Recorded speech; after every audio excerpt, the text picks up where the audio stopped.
La Genèse, chapitre 19. Les deux anges arrivèrent à Sodome sur le soir, et Lot était assis à la porte de Sodome.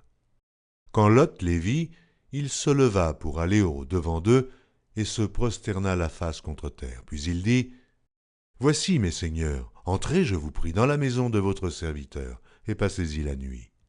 Lavez-vous les pieds, vous vous lèverez de bon matin, et vous poursuivrez votre route. » « Non, répondirent-ils, nous passerons la nuit dans la rue. » Mais Lot les pressa tellement qu'ils vinrent chez lui et entrèrent dans sa maison. Il leur donna un festin et fit cuire des pains sans levain, et ils mangèrent. Il n'était pas encore couché que les gens de la ville, les gens de Sodome, entourèrent la maison, depuis les enfants jusqu'aux vieillards. Toute la population était accourue.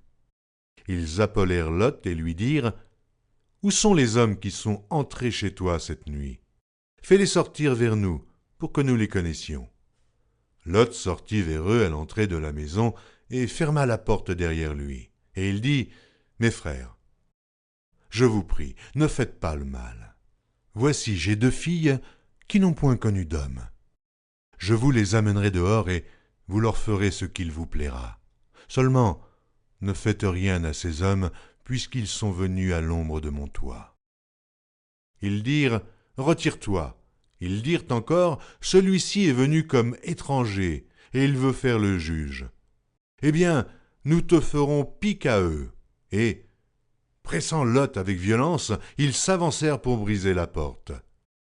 Les hommes étendirent la main, firent rentrer Lot vers eux dans la maison, et fermèrent la porte. Et ils frappèrent d'aveuglement les gens qui étaient à l'entrée de la maison, depuis le plus petit jusqu'au plus grand, de sorte qu'ils se donnèrent une peine inutile pour trouver la porte. Les hommes dirent à Lot : « Qui as-tu encore ici ? Gendres, fils et filles, et tout ce qui t'appartient dans la ville, fais-les sortir de ce lieu. Car nous allons détruire ce lieu, parce que le cri contre ses habitants est grand devant l'Éternel. L'Éternel nous a envoyés pour le détruire. » Lot sortit et parla à ses gendres qui avaient pris ses filles. « Levez-vous, dit-il, sortez de ce lieu, car l'Éternel va détruire la ville. » Mais aux yeux de ses gendres, il parut plaisanter. Dès l'aube du jour, les anges insistèrent auprès de Lot en disant : « Lève-toi, prends ta femme et tes deux filles qui se trouvent ici, de peur que tu ne périsses dans la ruine de la ville. » Et comme il tardait, les hommes le saisirent par la main, lui, sa femme et ses deux filles, car l'Éternel voulait l'épargner. Ils l'emmenèrent et le laissèrent hors de la ville. Après les avoir fait sortir, l'un d'eux dit : « Sauve-toi pour ta vie, ne regarde pas derrière toi, et ne t'arrête pas dans toute la plaine. Sauve-toi vers la montagne, de peur que tu ne périsses. » Lot leur dit : « Oh non, Seigneur, voici, j'ai trouvé grâce à tes yeux, et tu as montré la grandeur de ta miséricorde à mon égard, en me conservant la vie. Mais je ne puis me sauver à la montagne, avant que le désastre m'atteigne, et je périrai. Voici, cette ville est assez proche pour que je m'y réfugie, et elle est petite, oh que je puisse m'y sauver. N'est-elle pas petite, et que mon âme vive ? » Et il lui dit : « Voici, je t'accorde encore cette grâce, et je ne détruirai pas la ville dont tu parles. Hâte-toi de t'y réfugier, car je ne puis rien faire jusqu'à ce que tu y sois arrivé. C'est pour cela que l'on a donné à cette ville le nom de Tsoar. » Le soleil se levait sur la terre lorsque Lot entra dans Tsoar. Alors l'Éternel fit pleuvoir du ciel sur Sodome et sur Gomorrhe, du soufre et du feu, de par l'Éternel. Il détruisit ces villes, toute la plaine et tous les habitants des villes et les plantes de la terre. La femme de Lot regarda en arrière, et elle devint une statue de sel. Abraham se leva de bon matin pour aller au lieu où il s'était tenu en présence de l'Éternel.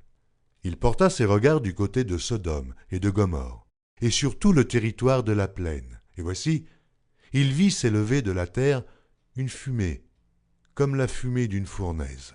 Lorsque Dieu détruisit les villes de la plaine, il se souvint d'Abraham, Et il fit échapper Lot du milieu du désastre par lequel il bouleversa les villes où Lot avait établi sa demeure. Lot quitta Tsoar pour la hauteur, et se fixa sur la montagne avec ses 2 filles, car il craignait de rester à Tsoar. Il habita dans une caverne, lui et ses 2 filles. L'aînée dit à la plus jeune, « Notre père est vieux, et il n'y a point d'homme dans la contrée pour venir vers nous, selon l'usage de tous les pays. Viens, faisons boire du vin à notre père et couchons avec lui, afin que nous conservions la race de notre père. » Elles firent donc boire du vin à leur père cette nuit-là, et l'aînée alla coucher avec son père. Il ne s'aperçut ni quand elle se coucha, ni quand elle se leva. Le lendemain, l'aînée dit à la plus jeune, « Voici, j'ai couché la nuit dernière avec mon père. Faisons-lui boire du vin encore cette nuit, et va coucher avec lui, afin que nous conservions la race de notre père. » Elles firent boire du vin à leur père encore cette nuit-là, et la cadette alla coucher avec lui. Il ne s'aperçut ni quand elle se coucha, ni quand elle se leva. Les 2 filles de Lot devinrent enceintes de leur père. L'aînée enfanta un fils qu'elle appela du nom de Moab. C'est le père des Moabites jusqu'à ce jour. La plus jeune enfanta aussi un fils qu'elle appela du nom de Ben-Ami. C'est le père des Ammonites jusqu'à ce jour.